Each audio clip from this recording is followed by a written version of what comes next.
Hello and welcome to another episode of the Alter Your Health podcast, your source of information and inspiration to promote the holistic transformation of your health, my health, and the health of our planet. And I'm Dr. Benjamin Alter. I'm the host of this podcast. I'm a licensed naturopathic doctor and co-founder of Alter Health, where we provide holistic lifestyle medicine support and self-healing empowerment through all of our services that are available at www.alter.health. Before we dive into this really important and powerful conversation with our guest, Dr. Joe Tafur, I think I need to just take a few steps back and give a little bit of a backstory and share how and why Dr. Tafur is our guest on the podcast today. Well, really, I've got to go back to 2011, 2012, somewhere around there, where I was first introduced to ayahuasca, to plant medicine, to the indigenous healing traditions of the Peruvian Amazon. And after having some experience with plant medicine myself, I was profoundly transformed in many ways. And this medicine, this plant medicine, has definitely been an integral part of my healing journey in my life. So ayahuasca, I've done it a handful of times throughout my life's journey. But that being said, it really isn't a central part of my life in any sort of way.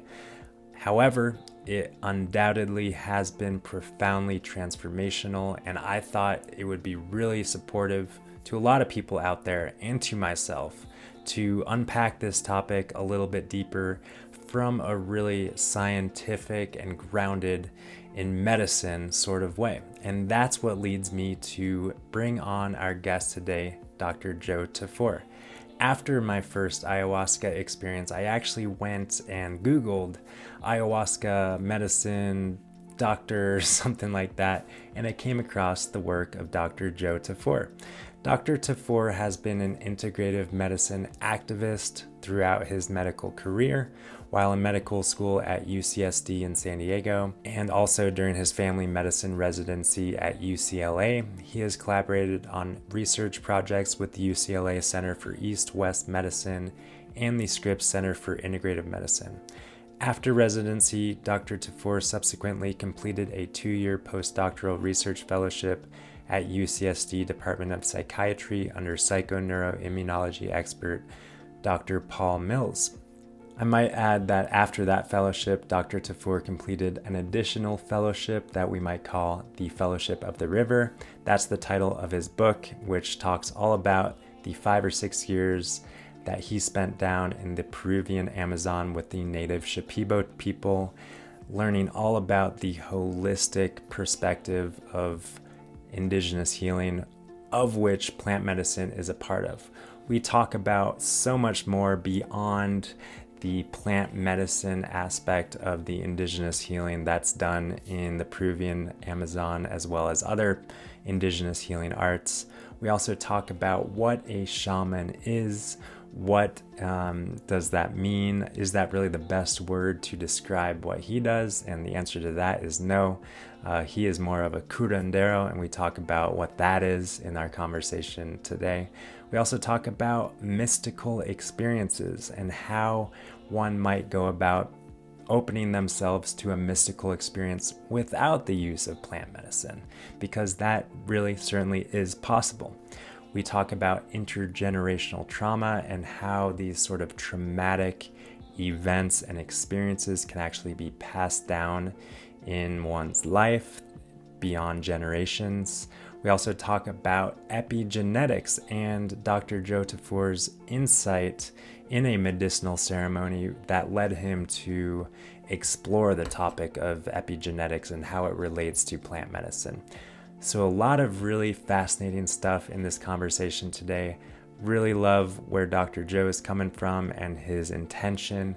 If you'd like to learn more about the work that he's up to, I would really highly encourage that you check out modernspirit.org, which is his nonprofit organization. He's raising money to do some epigenetic research in the world of plant medicine and psychedelic medicine. You can also head on over to drjoetafur.com to learn more about what he's up to, the events that he has going on, all that sort of stuff. Before we dive into this wonderful conversation, I just invite you to take a seat or continue walking or driving or moving about your day in whatever way, but be present, take a breath, exhale, and enjoy this one with our guest, Dr. Joe Tafur.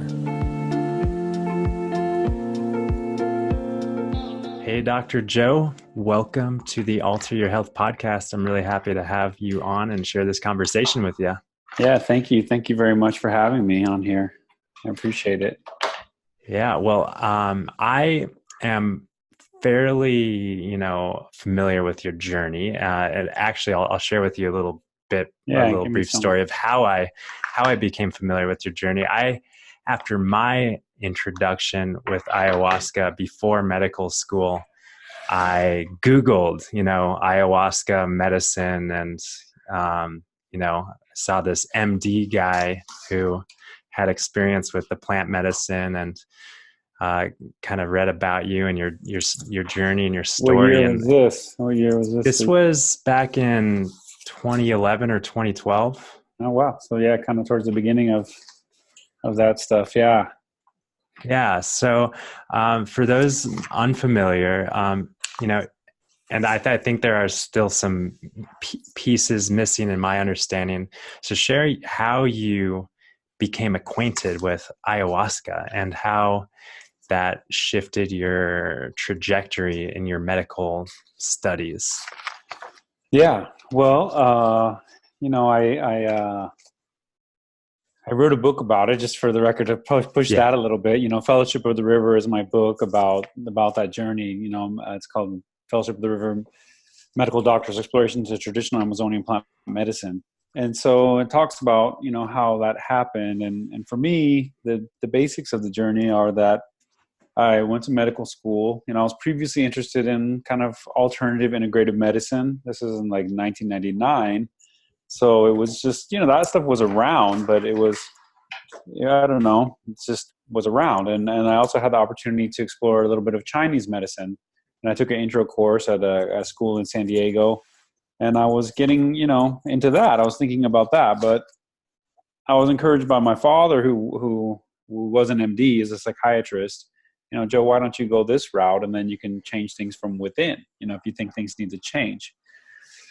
So, I applied and I got into a good school in San Diego, which made it seem like, yeah, maybe I should go. And I was already living in San Diego. So then I did that. And I don't know, in the process there, somehow I got kind of very depressed in the process of the training. It seemed really, it seems so dehumanizing to me and so disconnecting from a lot of elements that were so important to me, that it felt like were so important to my health and my well-being, and being more connected spiritually, being more connected emotionally, being more connected to the community, to the environment, to the natural ecosystem. All those things were they were so vital, and it just seemed like all those things were so disregarded. And I don't know, of course it was very intense, the training, and that that probably contributes to it. But it's one thing I comment in my book, is that medical school depression is fairly common phenomenon, so that's like, I don't know, there's something, and then just the increased prevalence of depression in our society in general. So I tried a little antidepressants for a little while. My dad is a psychiatrist, so I experimented with that, and I tried to get help other ways, and see about if I can improve how I was feeling. And that did help me a little bit, as I've mentioned in other discussions and in the book. And so I appreciated that, but I also felt like, hey, I'm taking drugs, I'm taking drugs, and it's kind of embarrassing, and I don't know if I really want to be doing this. And so then I had an interest in more natural treatment, and I'm from Arizona, so I went to a peyote ceremony. I had an opportunity to do peyote in a certain kind of a circumstance at the Peyote Way Church of God. And that night, that single ceremonial night, which is really part of a larger context of a spirit walk where you have to go and meet these people, kind of get through the introduction, go and fast on their property and stay out there and kind of get tuned into what's going on there, and then go through the ceremony.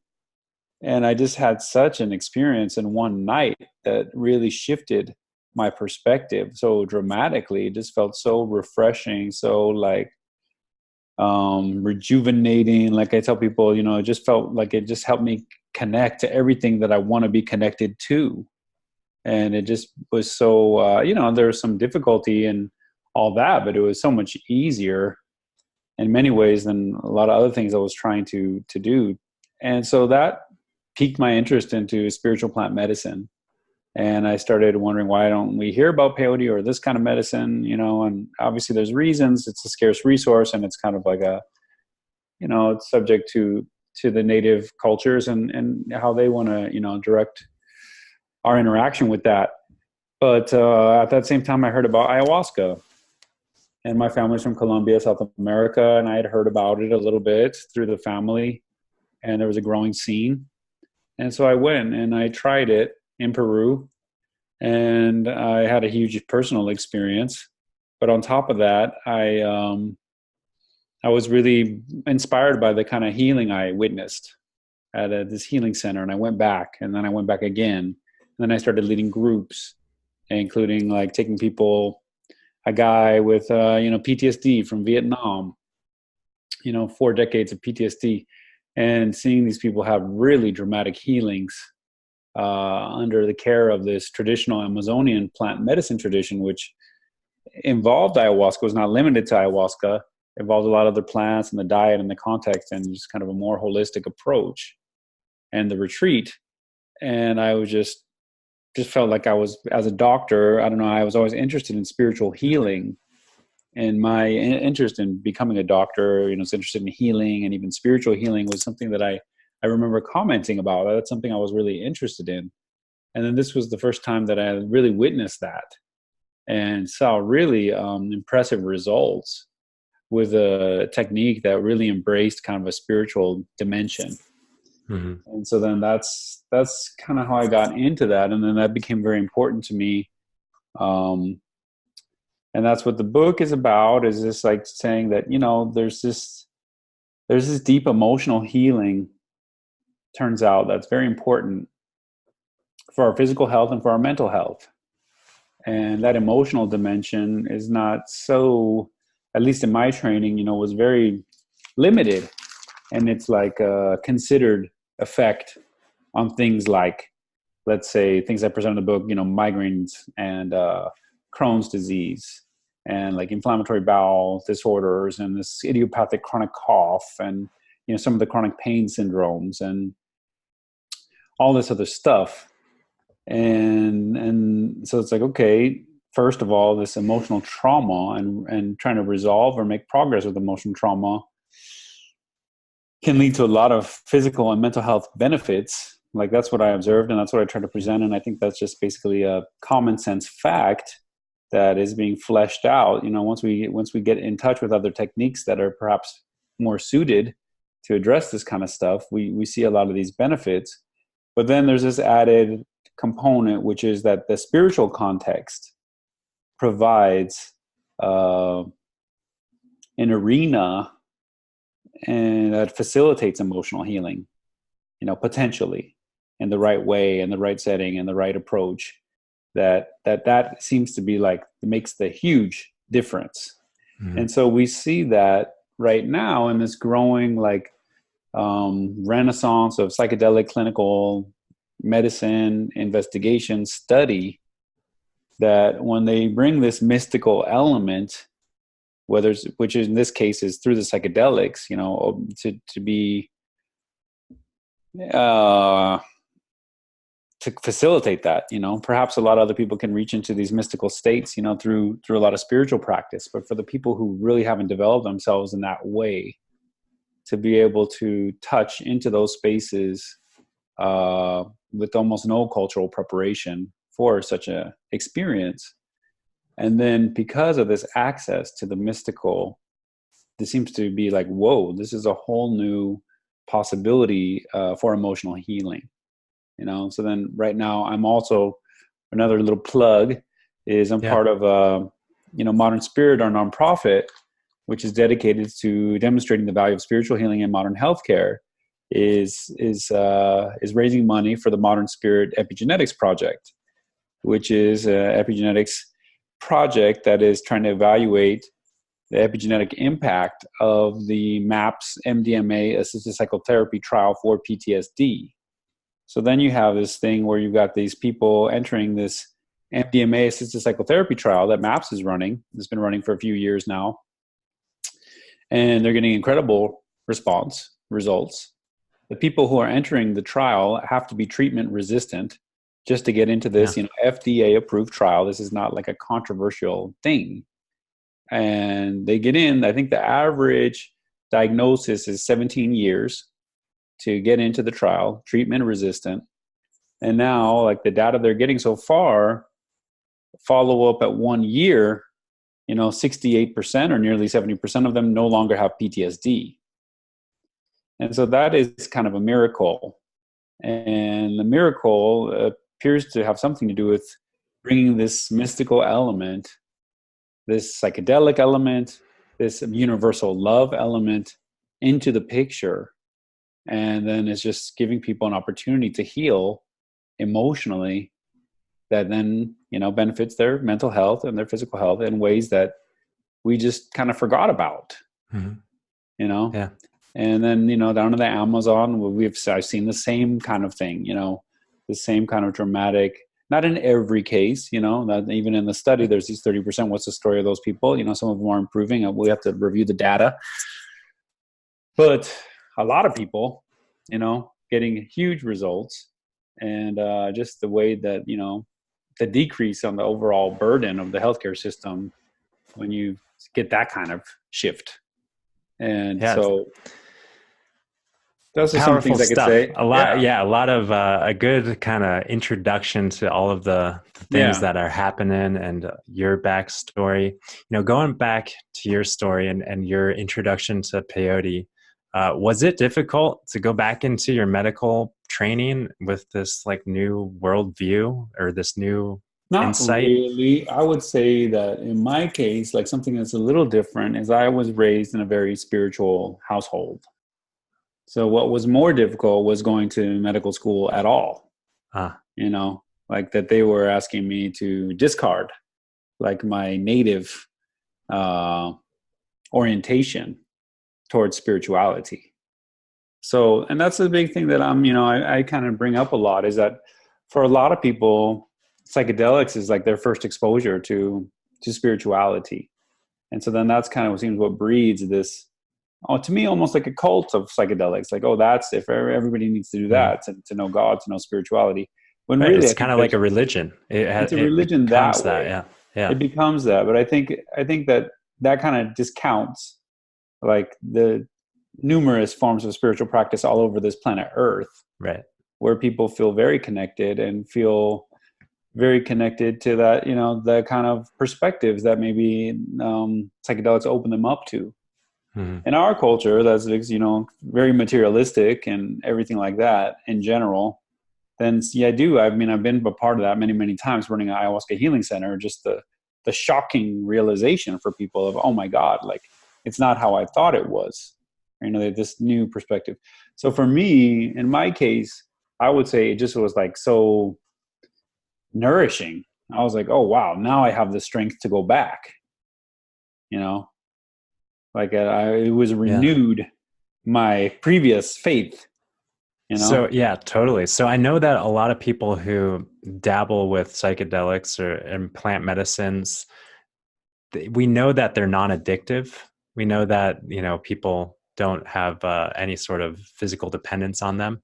But I noticed that some people do say, oh, I need a fix of this to straighten me out. But did you ever experience that, or what's your relationship with? Sure. There's a lot of that. You know what I mean? So I don't think there's not a dangerous addiction. So we know that. So I think that's important to clear up.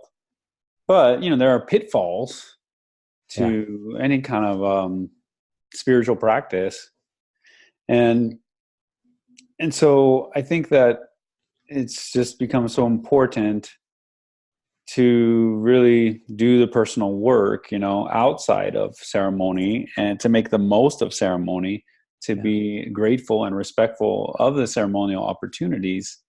And so, we have the example of the MDMA trial, where they have this 12-week protocol, which involves a fair amount of therapy in those 12 weeks. And then they only do it 2 or 3 times, the MDMA. And that's how they're getting the results they're getting, and these long-lasting results. Now, that may not work out for everybody, but for those people, it's getting that percentage rate return. So the thing is, it's so important, the context and the work outside, because I think we all have met people or know about people that are just, utilizing these substances and getting, into these altered states, but not necessarily making personal progress. It's all about that set. Yeah, that set and that setting. Yeah. And it's not a magic bullet. It's not a magic bullet. And so just discussion around that is not really moving things forward. Like people say, oh, if everybody dropped LSD, if we just dosed everybody, everything would change. And then, or, if I have this guy drink ayahuasca or that person drank ayahuasca, and I worked in the Amazon for years in a place where ayahuasca is readily available to the local community society. And, they have many, many problems there. Yeah. Yeah. I think that's an important thing to know, is that it's not the magic potion. I think one of the problems that we have is just the foolishness, like the foolishness is not really going to get us anywhere. Yeah. So just that, it's like, okay, how much of a leap of thinking does it take to imagine the Amazonian region and the problems that they are experiencing, there, and to think that just drinking ayahuasca is going to fix everything, Totally. So it's things are a little more complex, it takes a little more effort, a little more depth of consideration. Absolutely.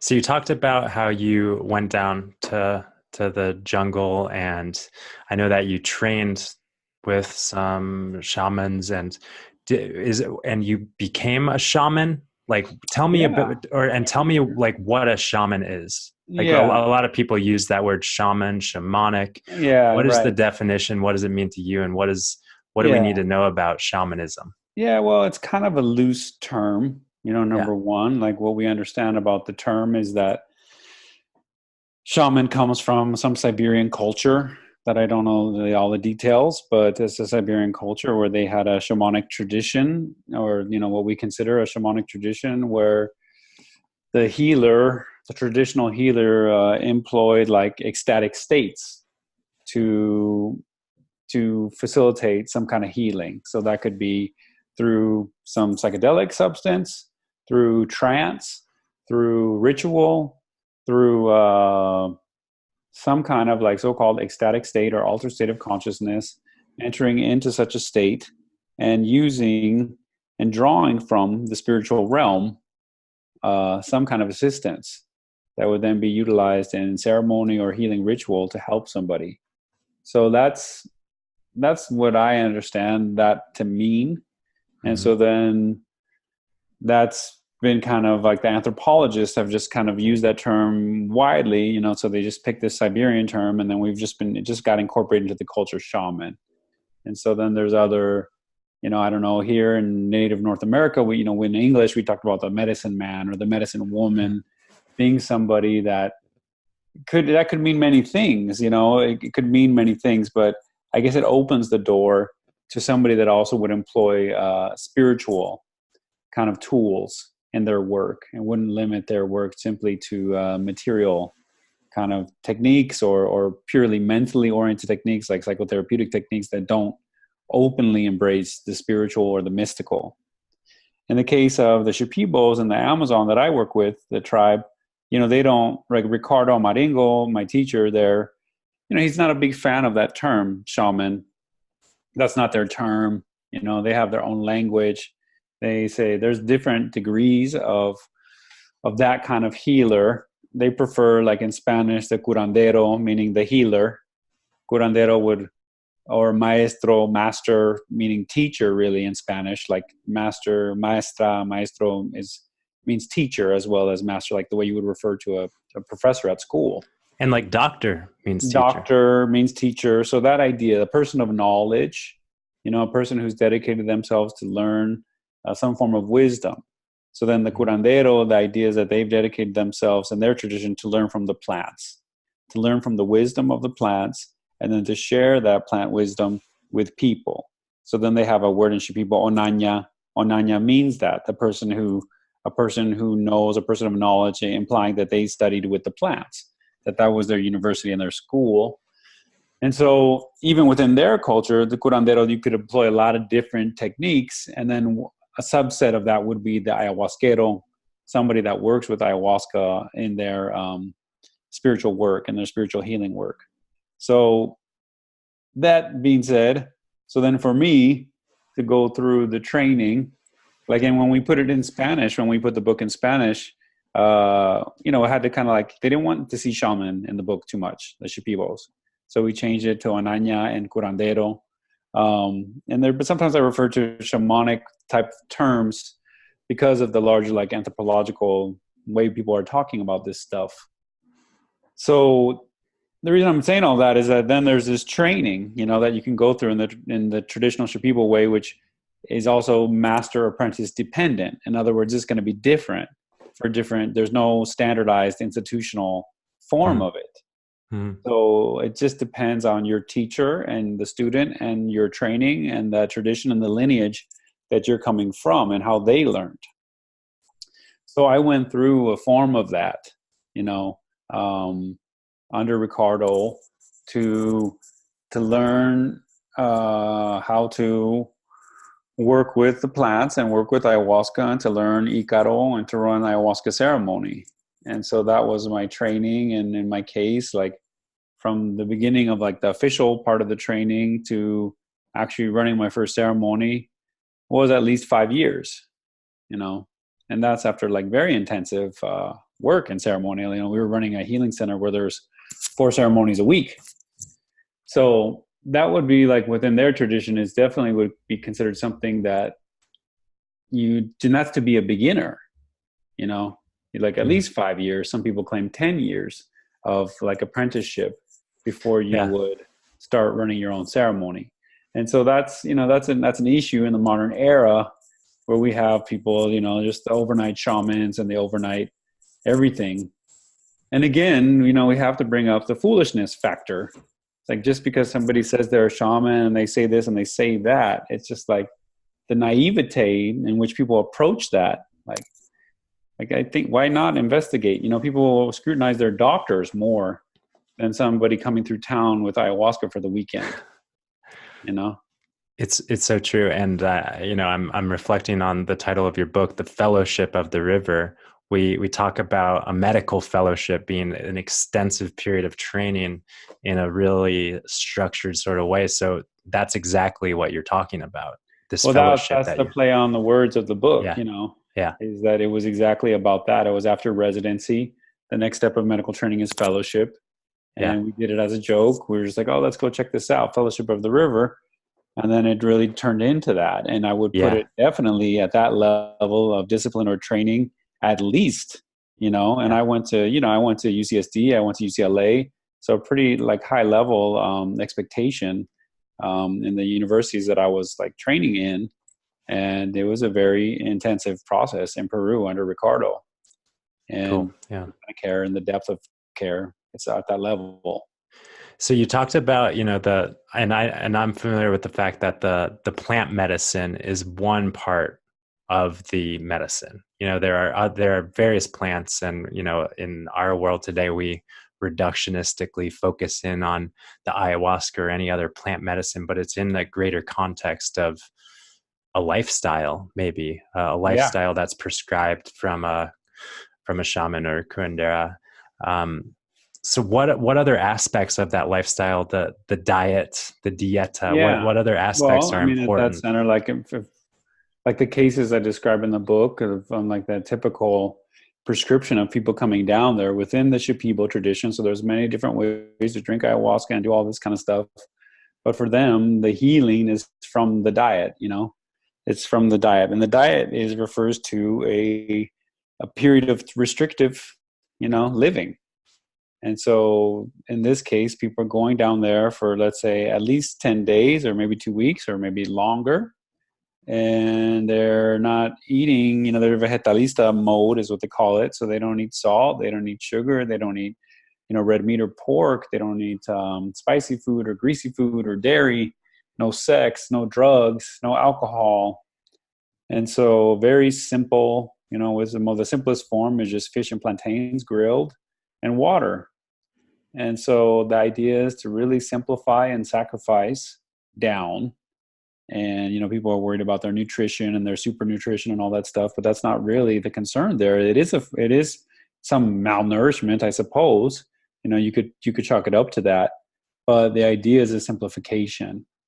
And so that simplification is a form of sacrifice on the spiritual level. And number two, it's like a cleanse or a fast, for your body, like a big relief from all the noise. And then it also kind of raises people's sensitivity, when they don't have that stuff. And then you have the added factor of you can't distract yourself with all these things that when you, let's say, this or that feeling comes forward or comes up, and you want to just, I'll have a piece of chocolate, or I'm going to go do this, or just watch a movie or whatever, get a drink. And you're not going to do that. So then you're just going to be forced to deal with yourself. And then you're encouraged further. There's different degrees of the diet. And you could go further and you could go into isolation, where you don't really talk to anyone else. And so then you're left to deal with yourself again, even further. And maybe they bring you your food out in a hut, in a tambo in the jungle. So there's all that. So that's the setting, in which you're entering your healing. So your healing is about you dealing with yourself, at the deepest levels. And then you add in a master plant in the Shipibo tradition. We haven't even touched the ayahuasca yet. Now we're talking about a master plant that is most likely not measurably psychoactive at all, that you're going to take every day to help guide your process for its spiritual properties. And so this is the Shipibos are telling people, hey, if you take such and such plant and diet it, it's going to start interacting with you in a way that you would maybe otherwise not notice. And so are these plants that have known medicinal properties that some of them are known to have known medicinal properties, and so a lot of them have some medicinal property or other, and some of them are utilized purely for their spiritual medicinal properties. Mm-hmm. So like there's things, there's Piño Blanco is one, for example, that I did a long diet with, and that there's different things you can use that when, like as part of a poultice, or maybe they'll put the leaves in this or that, or they'll use the resin to help scar a wound or for some kind of internal healing. But then it has these spiritual properties of helping the person connect to light and connect to what they've, to some form of divine science. And so that's the point of taking that. And so then that plant is going to start and then again, in the real traditional people, so in the healing mode, that you would open yourself with the diet to some kind of connection with that, and that might enter your thoughts, or it might enter your dreams. Or when you do drink ayahuasca in this particular protocol, then perhaps it would interact with you during your ayahuasca experience. And that the master plan and the diet is considered the main focus of the treatment. The stable, that work that you're doing day in and day out is what's going to bring the change. And then the ayahuasca, on top of that, now you have the ayahuasca. It's kind of like the supplement. It's a supplement. And then the ayahuasca is further facilitated and supplemented by the Icaros, So now the work of the healers becomes paramount in the cleansing process. So you going to receive song in ceremony to be healed and cleansed energetically to accelerate the process. Yeah.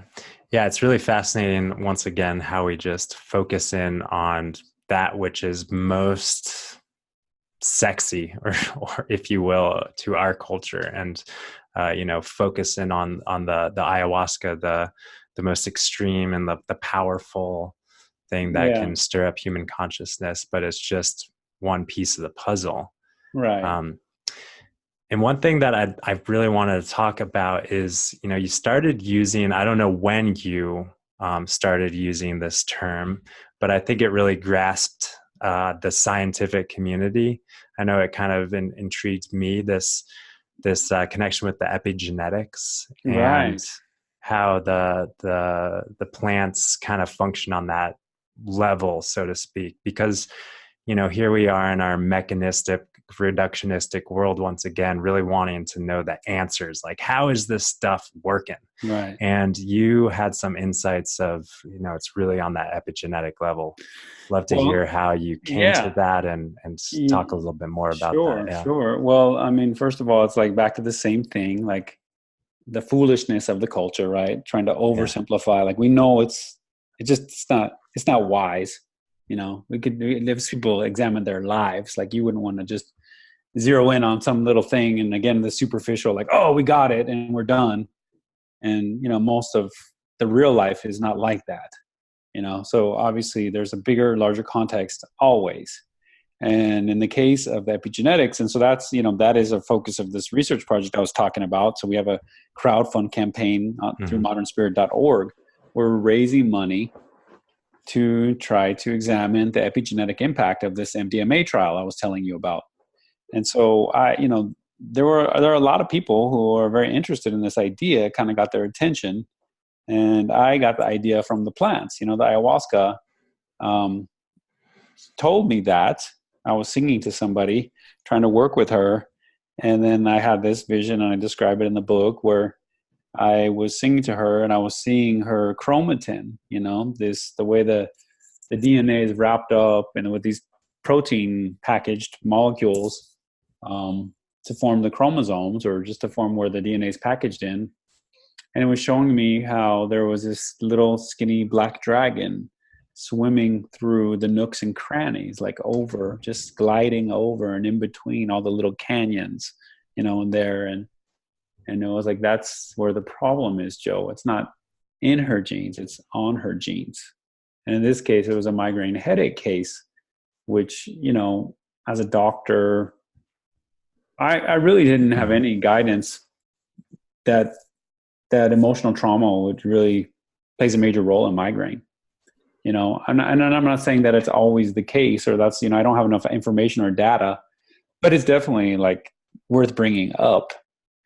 And in this case, it was that. And then as I researched, I saw that, yes, there was some beginning research around childhood maltreatment and migraine and some epigenetic changes associated with migraine headaches. And so then that kind of like made me very curious about epigenetics.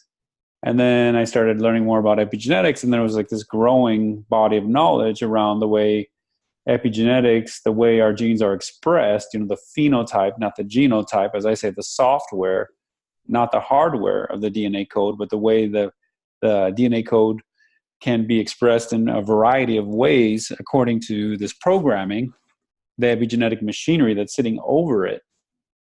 That, for example, is so influential and so basic to our biology. We didn't realize this, we just didn't know, although it makes a lot of sense.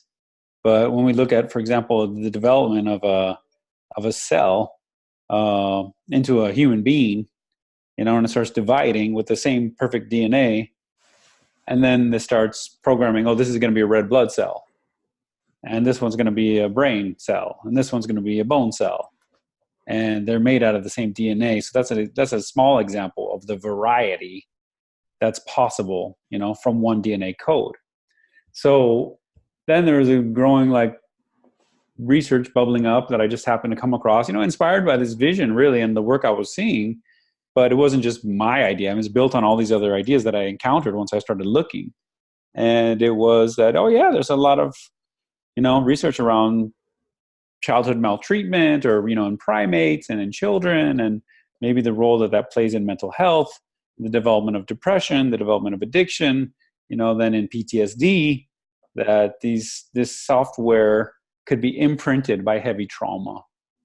And that would be an example of a maladaptive response, that it's your body's trying to respond to a stress, but then the stress is too much, or the stress is too often, or there's no relief from the stress.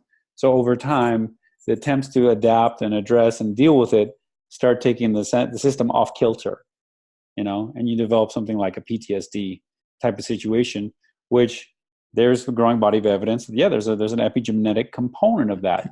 That may not be the whole story, so we don't need to worry about telling the whole story and resting our laurels and being so happy with ourselves and all that. Our concern is the well-being of the person. Our concern is not about I'm right, you're wrong. That is the dead end. That is the self-righteousness and a pitfall in the spiritual path where people are trying to hide from their vulnerability. We don't have to go there because I'm right and you're wrong. So we don't have to go there. But then the truth is, it's more embarrassing than that. It's more complicated than that. And so in this sense, we're just trying to say the excitement over the epigenetics is that, okay, this is part of the biochemistry that seems to be like sensitive to this emotional exchange. We don't really know how, but it's really fascinating that they can measure shifts in the epigenetics around, this maltreatment. What I would say is like the presence of love or lack of love, when we talk about the way these children or these primates are being raised. And then we can show how meditation, like altered states of consciousness, is influencing the epigenetic programming. So sensitive to very subtle energy. We don't even know. We don't have to know. But right now we're just seeing that that's going on. And then sensitive to psychotherapy, for example. That psychotherapy could also help reshape epigenetics, and that stable emotional relationships could do that. And so that's this new frontier. And what is so exciting to me about that frontier is because this is like the mind body spirit connection. Like this is a biochemical piece that seems to touch on a lot of these different areas, and it went along very much with my shamanic training, the way we were approaching people, the way I was being taught to approach people and healing energies from their past. Yeah, it is really the frontier. And I think that, like I said, that term epigenetics really kind of lights people up and like, ooh, like I want to know more. It really points to, I've always kind of believed that diving into the genome is like diving into the great abyss of unknown. And it's like a bottomless pit of vastness. And like, what's the point of really uncovering that level of understanding of really what brings life into reality? Right. But nonetheless, it's intriguing. That was the focus. It's intriguing. But it was this materialistic focus. It was this material, when I was in undergrad, that's when like a human genome project was getting going. And it was just like, this is it. And the people that are going to help us with their epigenetics is TGen at ASU here in Arizona. Oh yeah. And they did all that. And then they're just like, they're kind of like, wow, what did we come up with? But the other thing that has always intrigued me about the psychedelic medicine and the studies that happen, there's those outliers like we kind of talked about. It's, 60, 70, 80%, whatever. It's great success, but there's always those who don't experience the vast benefit that others do. And it sounds like it is the level of the mystical experience for individuals that points to the efficacy of the treatment, so to speak. And I know that, like at least within the psilocybin research they've done, I don't know if they've really, for example, tracked that in the MDMA study. Like I haven't heard that yet, like that breakdown of the subjective experience of the person. Okay. And it's so, I don't know, I'm just throwing that out there because, we get these data points and then we jump on them.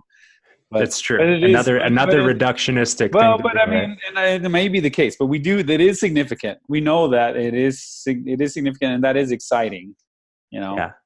And does the mystical experience, the degree of the mystical experience, open up the epigenetic malleability? Yeah, I mean, it sounds like that's the mechanism. Um, but Yeah. my kind of curiosity takes me to mystical experiences that happen in modern life Yes. without Yes. day-to-day life in nature, without any sort of immersion into plant medicine or different culture.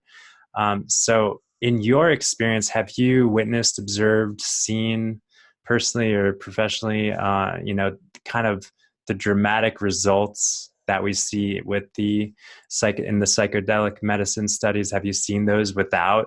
Yeah. Uh, And yeah, so then this is what's interesting and exciting about the epigenetics is that we have this model to think about. So, like a big example of what's considered kind of an epigenetic illness is cancer. So we have all the evidence that, yeah, cancer is like, there's a huge epigenetic component of cancer.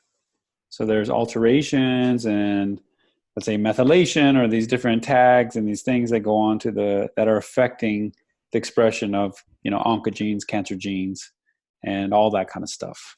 So that's a big body of research right now, the epigenetics of cancer. And so then that's a software problem, and then we hear of these, there's just a growing number of these radical remission cases. yeah. And the The cases radical, that tend to be just like, oh, shoved under the rug. Oh, it's yeah, just radical remission, no big deal. right. Which is no big deal to the person who doesn't care about cancer. But of course, when the person has advanced cancer, that's what they want to hear about, Yeah, you know? yeah. And so it becomes extremely important. And so the radical remission kit, I don't know, there's my friend Shamani, Jane has a podcast. I want to check it out because she just had there's an author, there's a book called Radical Remission. I love that book. I recommend it to all cancer Yeah. people. Yeah. And so then from what I hear about that book, and I haven't read it, but there's a big psycho-spiritual component. I Yes. think that what I've heard is that there was definitely a mystical component that was consistent, at least at the psycho-spiritual, emotional level, that there was some kind of profound emotional healing that was, I don't know, you would know better than me, but that was Yeah. kind of a consistent piece. I think there's seven themes throughout all these radical remission cases, and I think just one or two of them are physical. Everything else Exactly. is kind of metaphysical. Exactly. So then Yeah. we have a perfect example of this metaphysical. And again, people can poo-poo this stuff, and like I said, just be right and not really give a hoot. But hopefully, none of those people encounter someone in their family or in their lives with advanced cancer. And cancer is just something that really kind of like upsets me because of the environmental toxicity factor. That's constantly ignored. That Which we is my understanding of that is that it's very much functioning in the same level in the of the epigenetic epigenome. level. Yeah. That's correct. So cleaning Yeah. that stuff up becomes very important for people. There's no doubt that when Fukushima happens and everybody gets cancer, that it was an environmental issue, or when there's a chemical spill, or Flint, Michigan, or the list goes on and on and on and on. But people don't want to talk about it, or just distasteful. Who wants to They buy just want to, organic? yeah, It's they just just like, want to find the cure of cancer, right, which my understanding lies in the the culture. remediation of it's the culture, and also that, like you talked about, the degree of toxicity. So degree of toxicity, and then we see this metaphysical approach to cleansing the individual becomes a major player in at least the anecdotal assessment of radical remission, which is extremely exciting, important, medical thing. Mm-hmm. And so that's an example of exactly that, where some metaphysical phenomena was key to what would be considered a medical miracle, somebody turning around something like a stage 4 cancer, and they could try to tease it apart, or the same thing, just to shoot it down, and oh well, they changed their diet, or they did this, or they did that. But then this lady who's really dedicating her time to it and impressing a lot of people with her work is saying, actually, this was a very consistent piece, and it was 5 of the 7, like you're saying. This was a bigger component, this was Yeah. more vital. And so I think that's a simple example to just demonstrate widely to everyone that the metaphysics, so to speak, like there's a lot of evidence out there. And, that's what we're trying to do with the Modern Spirit Epigenetics Project, because it's easy to say, it's hard to prove, and turns out it's expensive to run this epigenetic analysis at this stage of our technological development. And we don't even know. We're not sure that it's going to, be how we think it is, that if we show that somebody has a huge shift in PTSD after 17 years, and then after 12 weeks, they don't have it anymore, we would expect some kind of biological shift happening in addition to all their, this physical, mental health symptoms that are shifting. And so we're looking at the epigenetics. If we're able to show that there's a shift there, but there have been other small studies about intervention, and the other example is psychotherapy. So psychotherapy is, I guess, in fact, a metaphysical phenomenon. We could be like, I don't know how you want to describe that kind of, psychology is a metaphysical field. If we're just being clear and logical, we don't know how the brain works. We don't know how your thoughts work. We don't know how consciousness arises in the human being. So we're already in a metaphysical realm that we're entertaining because it's just very extremely relevant to our lives. Yeah. How do I even think? How do I even speak to you right now? Like, there are many, many degrees of mystery involved in that. We don't throw that away just because we don't have all the mechanisms. Just because I don't know how imagination works doesn't mean I don't believe in imagination.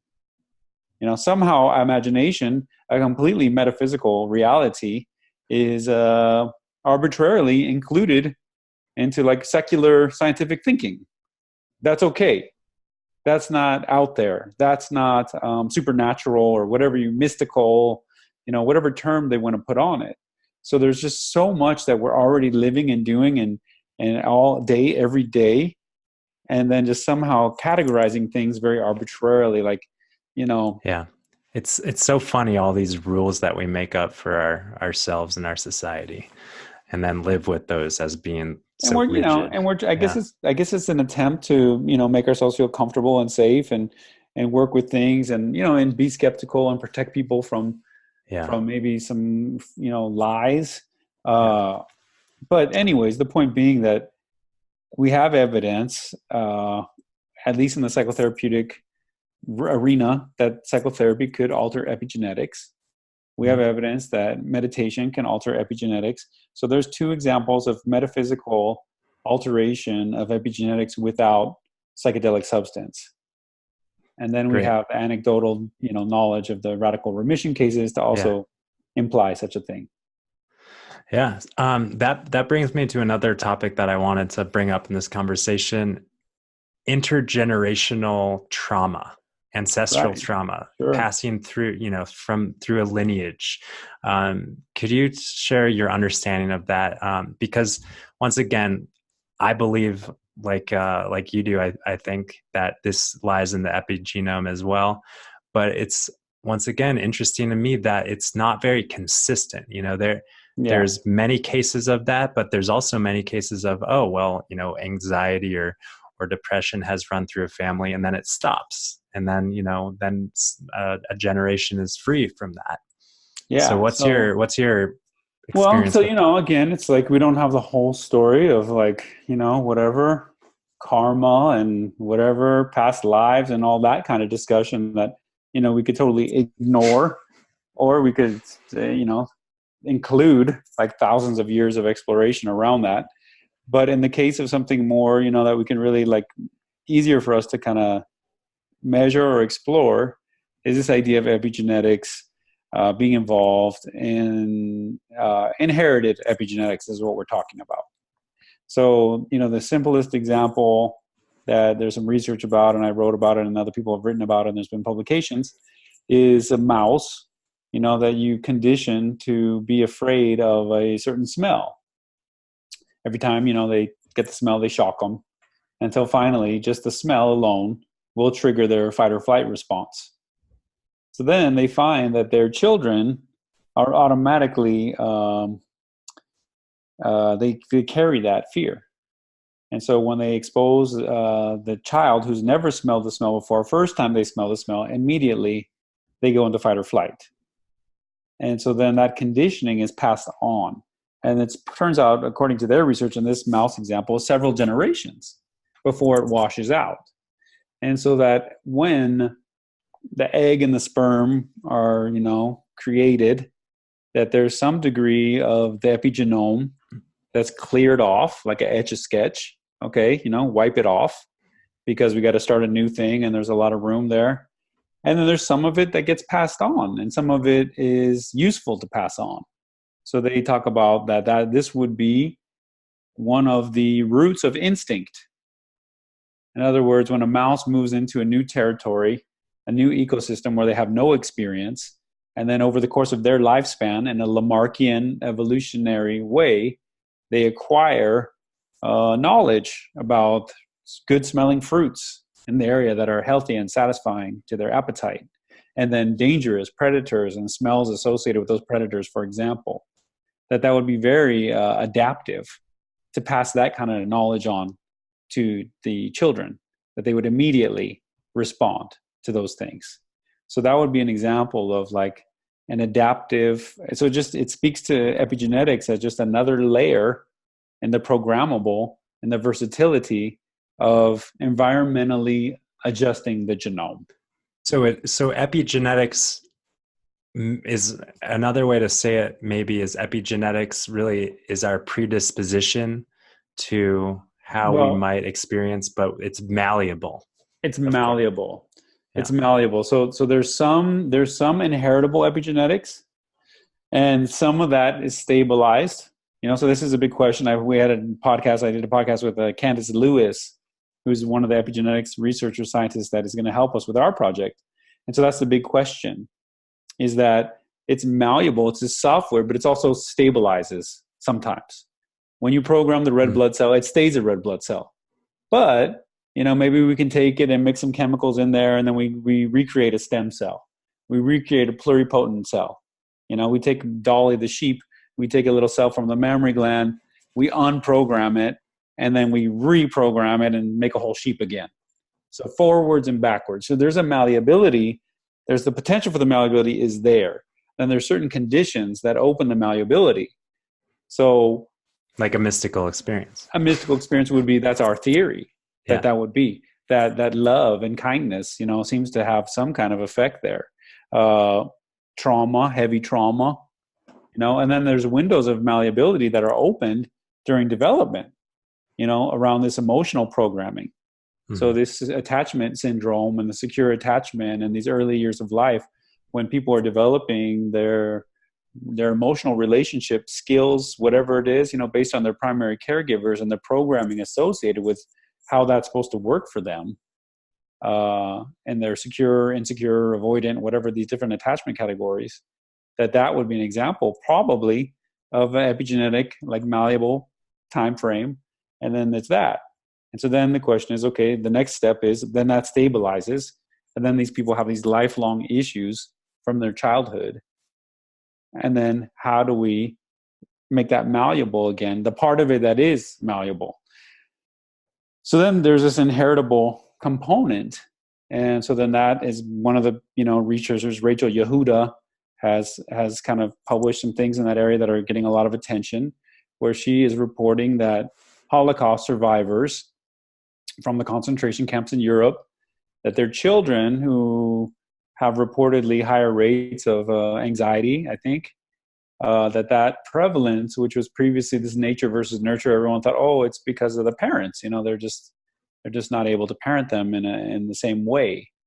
And then they found these epigenetic markers that seem to be related to the trauma of the camp experience that have been conserved and passed on and led to this predisposition to anxiety. So that would be an example of ancestral trauma, intergenerational trauma. And so then this issue of like, well, sometimes maybe it could wash out. Maybe in the production of a new life, maybe they just cleaned it out. Or maybe the environmental conditions of the childhood and, the way things, that they were able to buffer out and overcome that, or maybe even alter that, maybe during a key malleable period of the childhood. Or, some other thing. And then we enter the entire big question that, medicine is the reopening the malleability of problem, maladaptations. Yeah. The whole epigenetic conversation always triggers this kind of hopeful, inspired, empowered level of thinking, because, for a long time we've been told, oh, it's, your genetics is kind of your fate. But we know more and more so that, yeah, even might have these epigenetic ancestral traumas, but still there is always potential for that reopening, reconfiguration, the swiping the etch a sketch. I like that kind of metaphor, swiping it clean and starting fresh. And I think we've all had that experience in our life of just like clarity, being in the moment, and like infinite potential in those moments. And So that this kind is of, basic to biology, that if we're really scientists, if we're really all this thing, that the DNA based organism is designed to have this potentiality. That's part of what's so successful about DNA based organisms, is they have this versatility afforded them by the epigenetics. yeah. That it's Yeah. normal in evolution for this to be utilized in all forms of life. This is one of the basic functions of the system. Right. The structure and function of our genetic code, the 1% of our genome that codes for proteins, is so heavily influenced by everything else. That's that infinite potential manifested in physical form. So kind of like, wrapping up this beautiful conversation about all these, scientific kind of frontiers that we're understanding, how plant medicine and also, the greater aspect of a diet and lifestyle can influence our epigenome. I'm curious if you have any words of wisdom or encouragement or advice. I've just been connecting with so many people in the world who are feeling the weight of trauma, of stress, of whether it's intergenerational or just in this crazy world that we're amidst of. I know that we talked about how plant medicine of any sort is not a magic potion, not a magic bullet. It's not, for everybody, for sure. But I'm curious if you do have any kind of words of wisdom to navigate the climate of our craziness that we're amidst of, and just kind of I just think that it's extremely important to. So if we want to address trauma, and at least at the biomedical model, we know that epigenetics is a factor in the trauma story, and that there's a lot of room for healing, but there's similarly a lot of room for compounding the trauma. So first is sharing the message of this healing, that showing people, wow, look what is possible, whether it's from radical remission or overcoming 20 years of PTSD, that this kind of healing is real, it happens. We even understand that there's mechanisms for this to happen, that there's a way for the biological system to produce this. It's not just a outlier, it's part of how things work. And so that being said, so then now health and healing and all that kind of stuff, the emotional and spiritual dimension become very, very, very important, in promoting health and healing. And so finding ways to encourage the culture to respect those elements is very important. Some simple things, these are simple concepts, so I don't know if it really helps, but like Malidoma. So May, the African shaman that has been writing some books and is, interesting, very powerful thinker. He's like, what he sees from this modern disconnected society is like, you have three major problems. You're disconnected from nature.